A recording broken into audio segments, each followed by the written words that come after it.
નમસ્કાર વિદ્યાર્થી મિત્રો, ધોરણ 10 વિષય સામાજિક વિજ્ઞાન.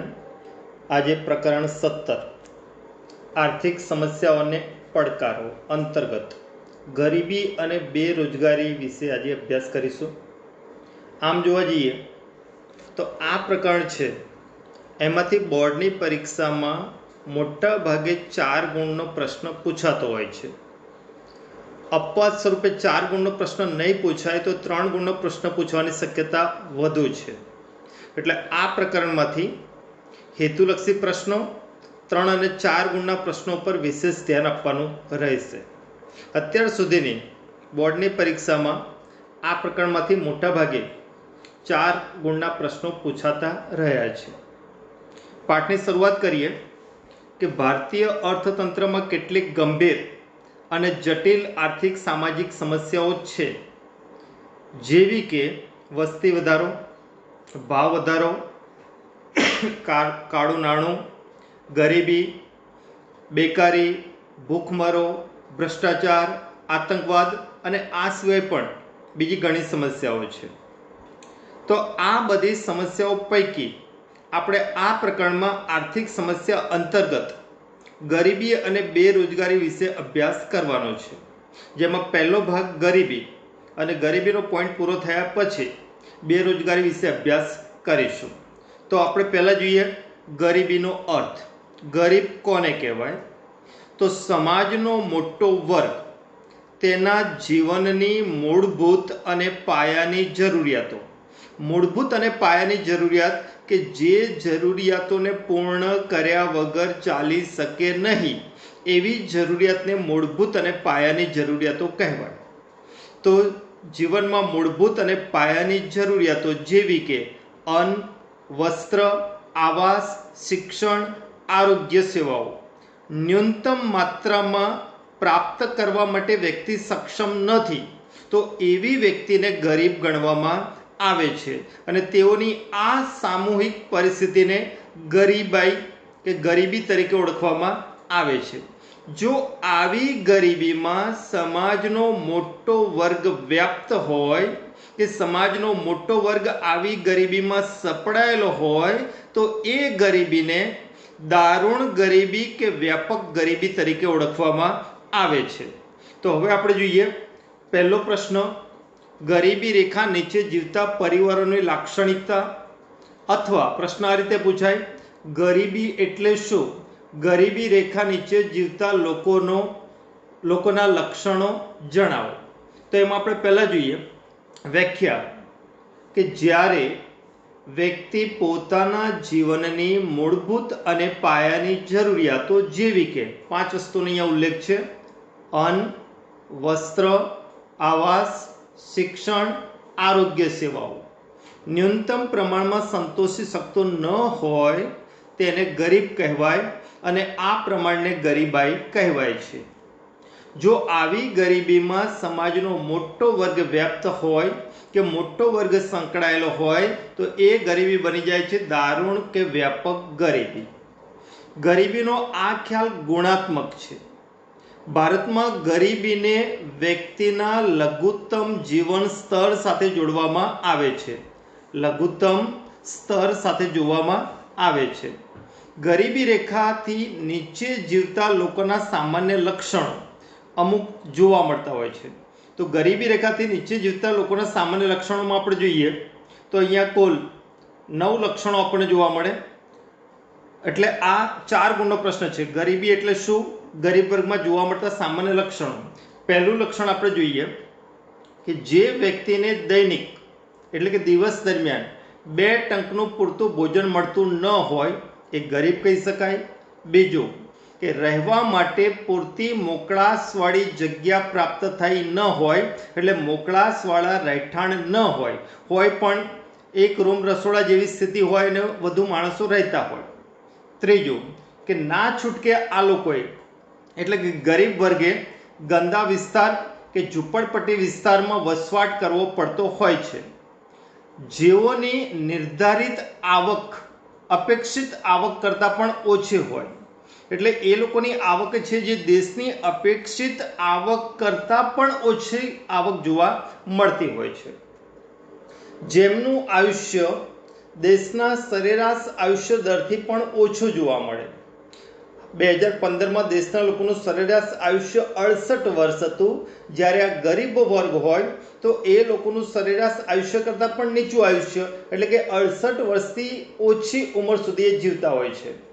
મોટાભાગે આ લોકો નિરક્ષર હોય છે, જેઓને સતત પોષણક્ષમ આહારના અભાવે નાના મોટા રોગથી પીડાતા હોય છે. નાના મોટા રોગથી પીડાય છે એનું મૂળ કારણ પોષણક્ષમ આહાર પ્રાપ્ત નથી, અને પોષણક્ષમ આહાર પ્રાપ્ત નથી, નાના મોટા રોગથી પીડાય એટલે જ તો દેશના સરેરાશ આયુષ્ય કરતાં એ લોકોનું જીવન ઓછું જીવતા હોય છે. જેમના બાળકોને કુટુંબની આવકમાં વધારો કરવાના હેતુથી નાનપણથી કે બાળપણથી મજૂરી કામ ધંધો કરવા જવા માટે મજબૂર બનવું પડતું હોય છે, એટલે ના છૂટકે આ વર્ગના બાળકો પણ કામ ધંધો કરતા હોય છે. જેમના બાળકોનું કુપોષણને લીધે બાળ મૃત્યુદરનું પ્રમાણ પણ ઊંચું રહેતું હોય છે. કુપોષણ એટલે કે બાળકોને પણ પૂરતો પૌષ્ટિક આહાર મળતો નથી, એટલે બાળકોનું શરીર સ્વાસ્થ્ય નબળું રહે, જેને કુપોષણ કહી શકાય. અને કુપોષણના ભોગને લીધે બાળકો નાનપણમાં મૃત્યુ પામતા હોય છે, એટલે ગરીબ વર્ગમાં જ બાળ મૃત્યુદરનું પ્રમાણ વિશેષ જોવા મળે છે. તો ઉપરોક્ત લાક્ષણિકતાઓ ધરાવનારો વર્ગ દેશની અંદર ગરીબ અથવા ગરીબી રેખા હેઠળ જીવનાર વર્ગ આપણે કહી શકીએ. તો આ હતા ગરીબી રેખા હેઠળ જીવતા વ્યક્તિઓ કે વર્ગના લક્ષણો. આગળ જોઈએ બીજો પ્રશ્ન.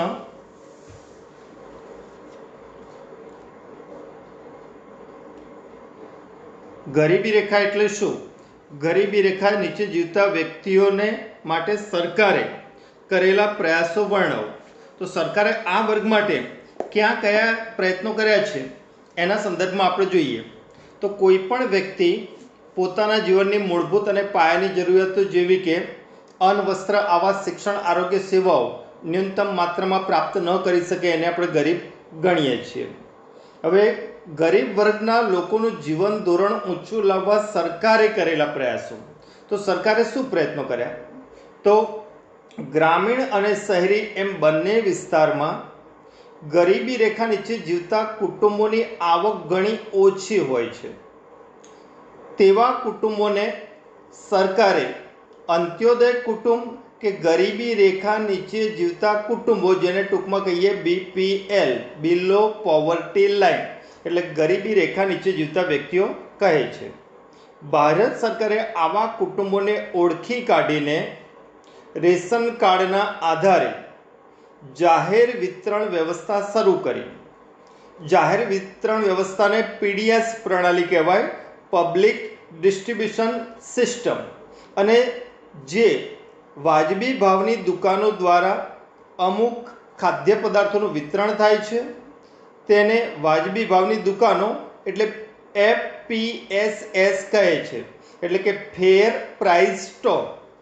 એટલે આજે રેશન કાર્ડના માધ્યમથી ગરીબ વર્ગને ઘઉં, ચોખા, જાડું ધાન્ય, ખાંડ, કેરોસીન, મીઠું અને કઠોળ આ બધી વસ્તુઓ બજાર ભાવ કરતાં નીચા ભાવે પૂરી પાડવાના પ્રયત્નો થાય છે. ગરીબ કુટુંબોને પ્રતિ માસ આવશ્યક ચીજવસ્તુઓ પૂરી પડાય છે, જેમાં અનાજ, કઠોળ, ખાંડ, તેલ, મીઠું, કેરોસીન બજાર ભાવ કરતાં સસ્તા ભાવે પૂરું પાડવામાં આવે છે, અને તેઓના જીવન ધોરણને ઊંચું લાવવાના પ્રયત્નો સરકાર દ્વારા હાલ પણ આ પ્રકારે ચાલી રહ્યા છે. હવે નવો પ્રશ્ન, ગરીબીનું માપન. આમ જોવા જઈએ તો ગરીબી રેખા નીચે જીવતા જે વ્યક્તિઓ છે એનો ખ્યાલ સૌ પ્રથમ WHO સંસ્થા, WHO એટલે વર્લ્ડ હેલ્થ ઓર્ગેનાઇઝેશનના નિયામક બ્યોર્ડ ઓરે રજૂ કર્યો હતો. ગરીબ રેખાની ગણતરીમાં કે એના માપનમાં અનાજ, વસ્ત્ર, રહેઠાણ, શિક્ષણ, આરોગ્ય સાથે સાથે હવે પીવાનું ચોખ્ખું પાણી, વીજળી, સેનિટેશન સુવિધાઓ એટલે સફાઈ સુવિધાઓ, વાહન વ્યવહાર, સંદેશા વ્યવહાર પાછળ થતો ખર્ચ અને આવકને ધ્યાનમાં લેવામાં આવે છે. અને એ બાબતોને ધ્યાનમાં રાખતા ગરીબીના માપન બે રીતે નક્કી કરી શકીએ. ગરીબી રેખા નીચે વ્યક્તિ જીવે છે એનું માપન કે જાણકારી માટેની મુખ્ય બે પદ્ધતિ છે. આ બે પદ્ધતિ કઈ? તો એક છે કોઈ એક કુટુંબ દ્વારા વિવિધ ચીજવસ્તુ કે સેવાઓ પાછળ કરવામાં આવતા ખર્ચને આધારે. એટલે કોઈ એક કુટુંબ પોતાના કુટુંબની આવશ્યક ચીજવસ્તુઓ પાછળ એક મહિના દરમિયાન જે ન્યૂનતમ ખર્ચ કરવું પડે છે એ ખર્ચ કેટલા પ્રમાણમાં કરી શકે છે એને આધારે એ ગરીબી રેખા હેઠળ જીવે છે કે નથી જીવતો એનો ખ્યાલ મેળવી શકાય. બીજું, કોઈ એક કુટુંબ દ્વારા મેળવેલી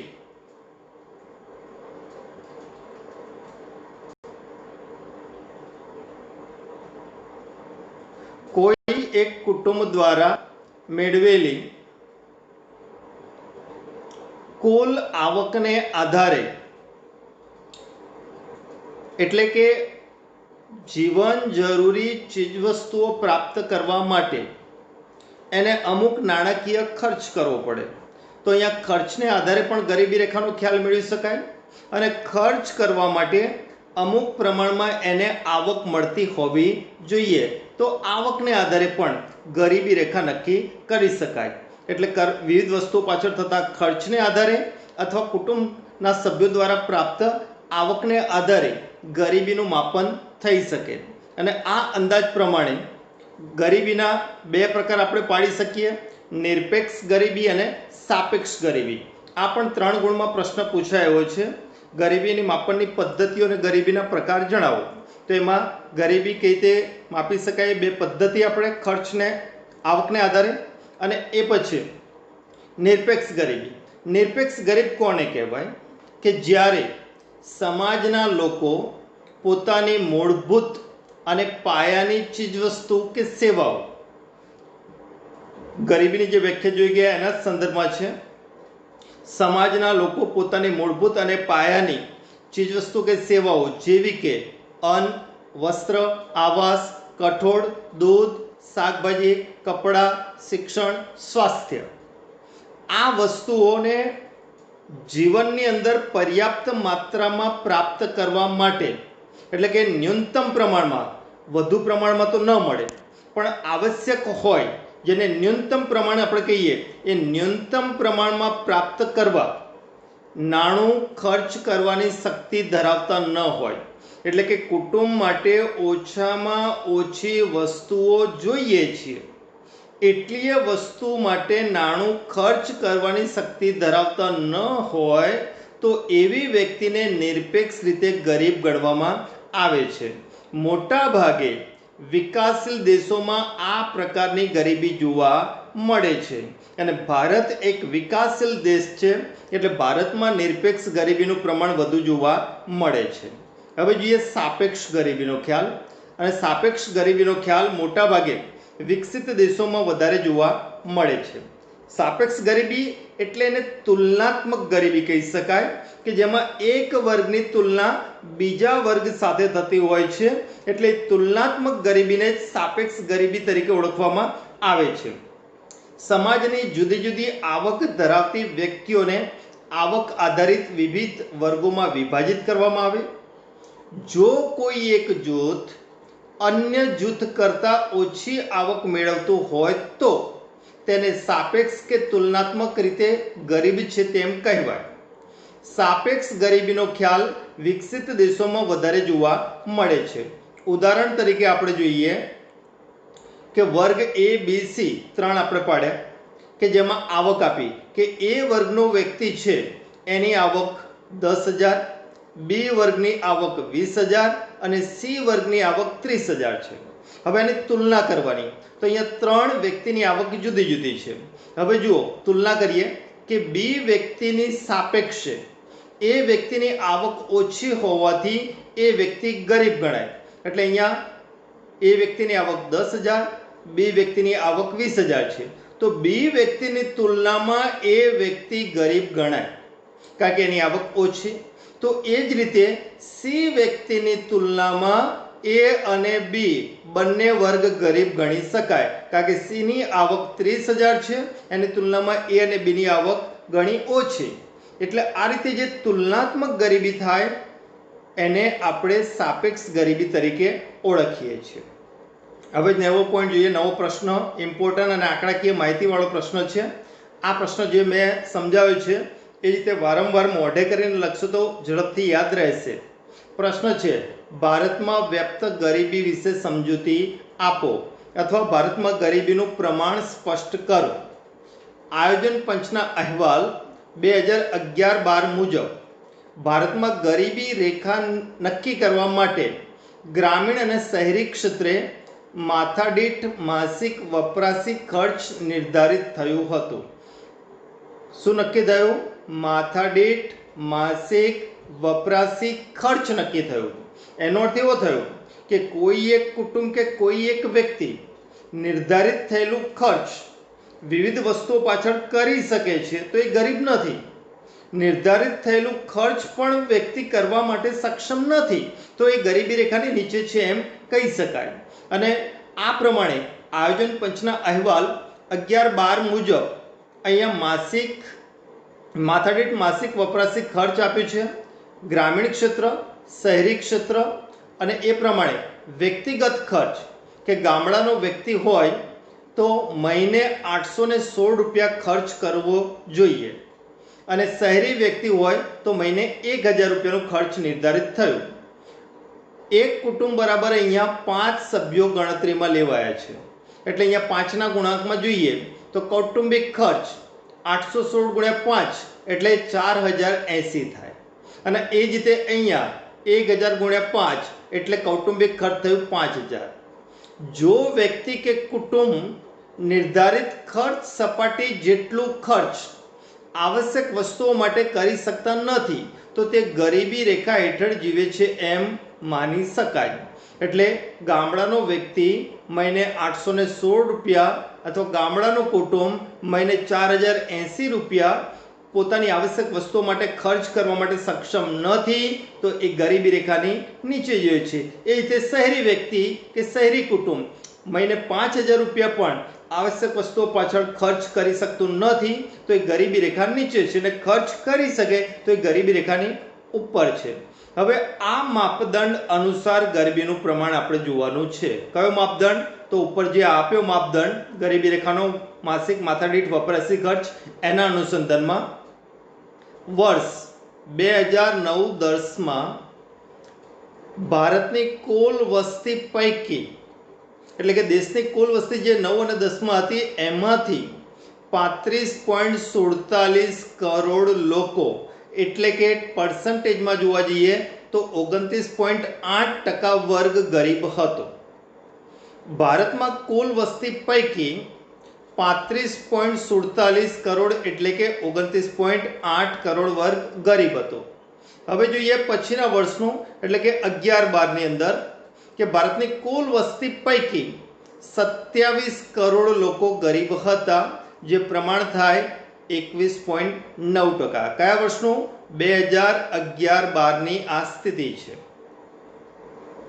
હવે જોઈએ આ માપદંડ મુજબ આગળ વિશ્વ બેંકના આપેલા અહેવાલ પ્રમાણે ભારતમાં ગરીબી રેખાનું પ્રમાણ વર્ષ 2012માં વિશ્વ બેંકે આપેલો આંકડો છે અને વિશ્વ બેંકે 2008ના ભાવોએ માથાદીઠ દૈનિક આવક $1.90 નિર્ધારિત કરી છે જે વ્યક્તિગત ગરીબી રેખાનું ધારાધોરણ છે.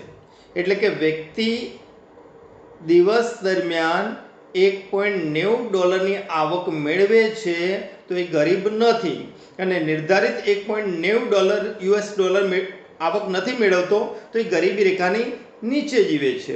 અને આ માપદંડ મુજબ ભારતમાં વિશ્વ બેંકના કહેવા પ્રમાણે 2010માં જો તમે કે વિશ્વ બેંકે આ અહેવાલ ક્યારે જાહેર કર્યો? 2012માં. એને ધારાધોરણ ક્યારનું ધ્યાનમાં લીધું? 2008માં. અને ગરીબીનો ખ્યાલ કયા વર્ષનો આપ્યો ભારતનો? 2010. કેટલી વસ્તી ગરીબ હતી? તો તમે આંકડા જુઓ 4, 5, 6. પણ વચ્ચે એક પોઈન્ટ છે એટલે કે 45.6 કરોડ એટલે કે 32.7% વર્ગ ગરીબી રેખા હેઠળ જીવતો હતો. કોના કહેવા મુજબ? વિશ્વ બેંકના કહેવા મુજબ. હવે એક નવો અહેવાલ આવ્યો, UNDP united nation development programme એટલે કે સંયુક્ત રાષ્ટ્ર વિકાસ કાર્યક્રમ 2015ના રિપોર્ટ મુજબ ભારતમાં ગરીબી. પુસ્તકમાં આ રીતે કોષ્ટક નથી આપ્યો, તમને ઝડપથી યાદ રહી શકે એટલે અહીંયા એક પ્રકારે આપણે કોષ્ટક બનાવ્યું છે. આ કોષ્ટકને આપણે જોઈએ. યાદ રાખવા માટે આ કોષ્ટકને વારંવાર આપણે મોઢે લખવાનું રહેશે કે વર્ષ 2011-12માં ભારતની કુલ વસ્તીમાં ગરીબીનું પ્રમાણ, ગ્રામીણ ક્ષેત્ર, શહેરી ક્ષેત્ર અને ભારતમાં કુલ પ્રમાણ, ટકાવારીમાં પ્રમાણ આપ્યું છે અને એ જ રીતે જનસંખ્યા કરોડમાં પણ પ્રમાણ આપેલું છે. તો યુએનડીપી 2015ના રિપોર્ટ મુજબ ગ્રામીણ ક્ષેત્રે કુલ વસ્તીમાંથી 25.7% વર્ગ ગરીબ હતો, શહેરી ક્ષેત્રે કુલ વસ્તીમાંથી 13.7% વર્ગ ગરીબ હતો અને ભારતમાં કુલ મળી 21.92% વર્ગ ગરીબ હતો. કરોડમાં પ્રમાણ જોવા જઈએ તો ગ્રામીણ ક્ષેત્રે 11-12માં કુલ વસ્તીમાંથી 21.65 કરોડ લોકો ગરીબ હતા, શહેરોમાં 5.28 કરોડ લોકો ગરીબ હતા, જે કુલ મળી 26.93 કરોડ લોકો ગરીબ હતા. કોનો રિપોર્ટ છે? યુએનડીપીનો. ભારતમાં સૌથી વધુ ગરીબી ધરાવતું રાજ્ય કયું છે કે જ્યાં સૌથી વધારે ગરીબ જોવા મળે? તો એવું રાજ્ય છત્તીસગઢ છે અને છત્તીસગઢ રાજ્યની કુલ વસ્તી પૈકી 36.3% વર્ગ ગરીબ છે. જ્યારે ભારતમાં સૌથી ઓછી ગરીબી ધરાવતું રાજ્ય કયું છે? તો સૌથી ઓછી ગરીબી ધરાવતું રાજ્ય એટલે એ ગોવા છે અને ગોવાની કુલ વસ્તીમાંથી 5.9% વર્ગ ગરીબ હતો. તો અહીંયા હેતુલક્ષી પ્રશ્નોમાં પૂછાય ખાસ કે ભારતમાં સૌથી વધુ ગરીબી કયા રાજ્યમાં જોવા મળે? છત્તીસગઢ. કેટલું ગરીબીનું પ્રમાણ? 36.3%. સૌથી ઓછી ગરીબી ક્યાં? ગોવા. કેટલું પ્રમાણ? 5.09%. જ્યારે 30%થી વધુ ગરીબી ધરાવતા રાજ્યો કયા છે? તો છત્તીસગઢ, આસામ, ઉત્તર પ્રદેશ, મણિપુર, બિહાર, અરુણાચલ પ્રદેશ, ઝારખંડ, ઓડિશા. આ રાજ્યો એવા છે કે જ્યાં ગરીબીનું પ્રમાણ 30%થી પણ વધુ છે. હવે જોઈએ ગ્રામીણ ક્ષેત્રે ગરીબ કોણ જોવા મળે ને શહેરી ક્ષેત્રે ગરીબ કોણ જોવા મળે? તો ગ્રામીણ ક્ષેત્રે ગ્રામીણ ગરીબોમાં મોટાભાગે ખેત મજૂરો, કારીગરો, સીમાંત ખેડૂતો, મજૂરો, પહાડી વિસ્તારના લોકો ગરીબી રેખા હેઠળ જીવતા જોવા મળે છે.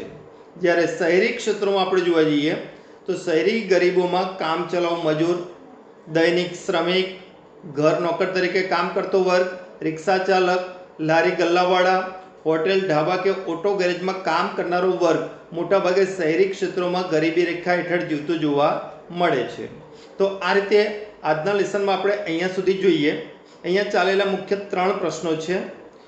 ગરીબી રેખાનો અર્થ આપી, ગરીબી રેખા હેઠળ જીવતા લોકોના લક્ષણો અને પછી ગરીબો માટે સરકારે કરેલા પ્રયાસો.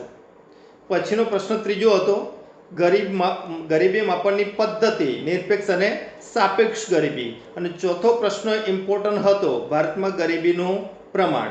તો આ ચારે પ્રશ્નો આ પ્રકરણ ચાલે છે એ પ્રમાણે તમે તૈયાર કરશો તો જ આ પ્રકરણ ઝડપથી તૈયાર થશે.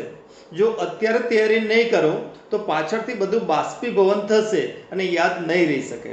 એટલે આ પાઠમાં જે પ્રશ્નો જે ચાલે છે એ પ્રમાણે તમારે સતત તૈયારી કરવાની રહેશે. અસ્તુ.